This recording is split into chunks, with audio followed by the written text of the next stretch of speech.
So I'm here in the Netherlands,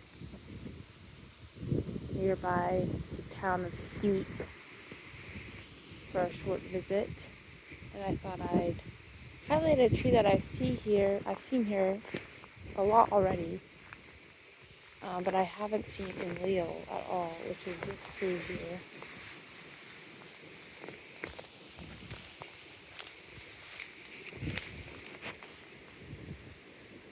At first, when I saw this, I thought, okay, pinnately compound leaves, maybe it's some sort of ash, maybe it's like tree of heaven or something.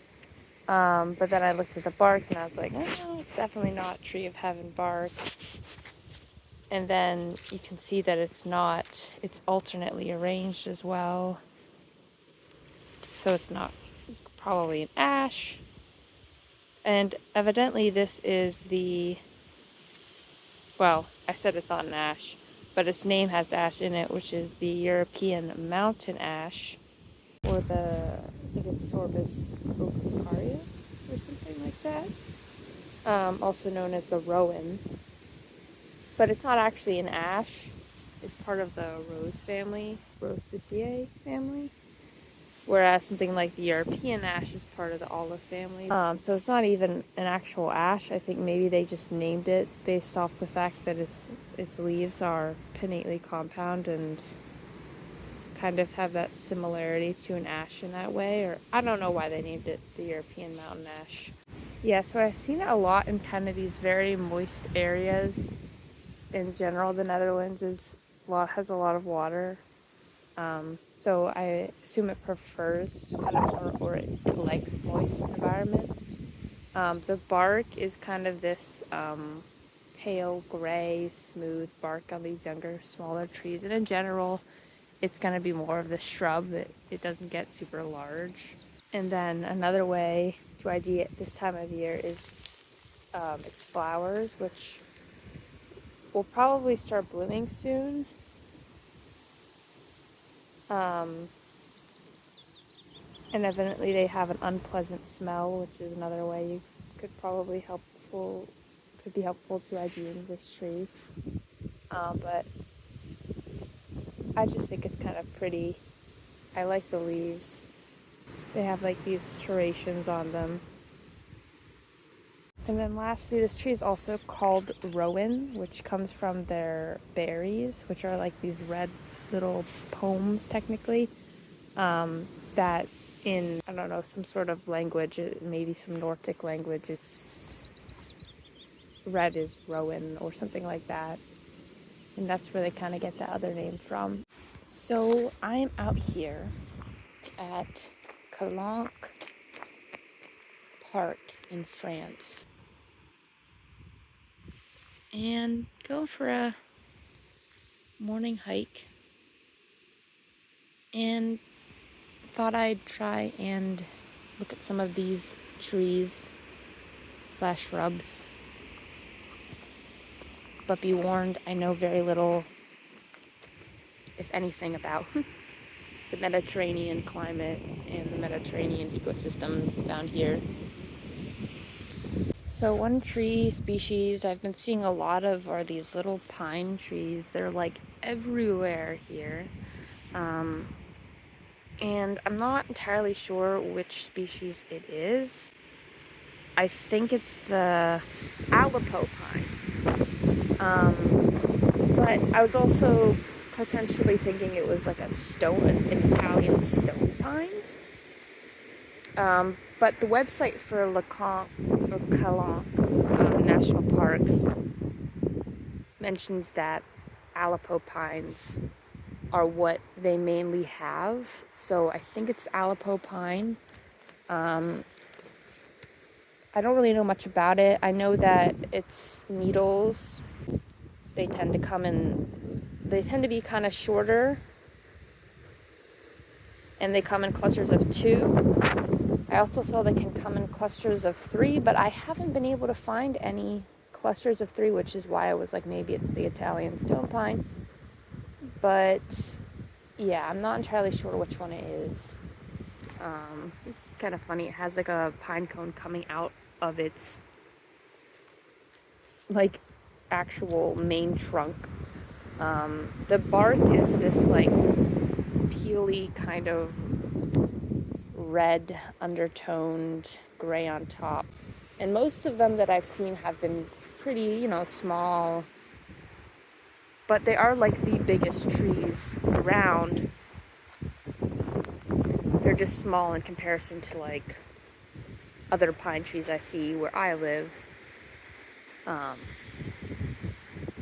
As you can see, there's a lot of them here. Realizing as I'm walking along that I really don't know many of these trees. Like this, for example, some sort of juniper, I imagine. I believe there's one called the Mediterranean juniper, of which I do have the scientific name. Juniper, or Juniperus turbinata. But I think there's other juniper species that this could possibly be.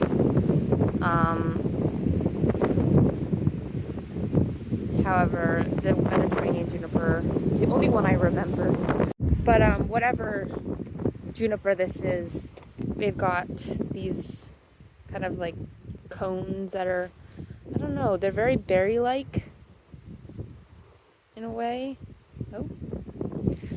And they range in terms of at least these trees from like bright green to more of a red-brown color. They've got like very scaly needles, which are very like, they're junipers. You can tell that it's a juniper, and the bark is kind of, you could strip it off almost. So this is a flower I see a lot, which is the Mediterranean honeysuckle. And I kind of knew when I saw it that it was a honeysuckle because it looks a lot like the honeysuckles like my grandma grows in her garden. So it's very, very pretty. But yesterday I saw one, and I saw a Eurasian hummingbird hawk moth like pollinating it, which was really cool to see because I don't think I've ever seen a hawk moth before. So this is, I believe, Mediterranean buckthorn, Rhamnus alternus, which is just a small shrub you can find around here. Identifiable by little small round leaves and by these drupes that are red now but will become darker when they're ripe. And then the stems often can be this reddish color as well. It's a evergreen shrub. You can see that some of the berries are ripening. It is invasive in Australia, but here it's obviously native. So I also see a lot of this tree, shrub, whatever you want to call it, which is the Tanner sumac, or Ruis coriaria. And honestly, depending on location, we're kind of high up here. I see it kind of at different stages with the flowers and seeds, which kind of similar to like the stag sumac and other sumacs come up in these like upright bundles. The leaves are kind of similar to another tree that I talked about, which is the Rowan, or the European mountain ash. They have like these pinnately compound leaves that have a bunch of leaflets and have a terminal leaflet as well. And they're usually in these kind of, they're more of a shrub. So they're going to be like 10 to 16 feet tall. What I found interesting learning about them was that their seeds, they are used and were used in spices. They were even eaten by ancient Romans. And throughout its range, the tanner sumac is used. A lot of different parts of the sumac is used as well for different kind of medicinal and food purposes, which is kind of interesting. And just beyond that buckthorn, I found some sumacs that you can see kind of where their seeds are. There we go. Doesn't smell like anything, but evidently this stuff could be crushed up and used in spices. And there's a lot of sumac here. So I'm not entirely sure, but how they reproduce, if they are one of those that have those, forget the word, but it almost looks like maybe they are kind of like sprouting and maybe more of a colony. There's a lot of them here, but I'll have to add more information in about that. This is kind of cool. Looks like some sort of maybe like aphids that these ants seemingly are like farming. You can see there's an ant there. They're really pretty. They're like a bright blue.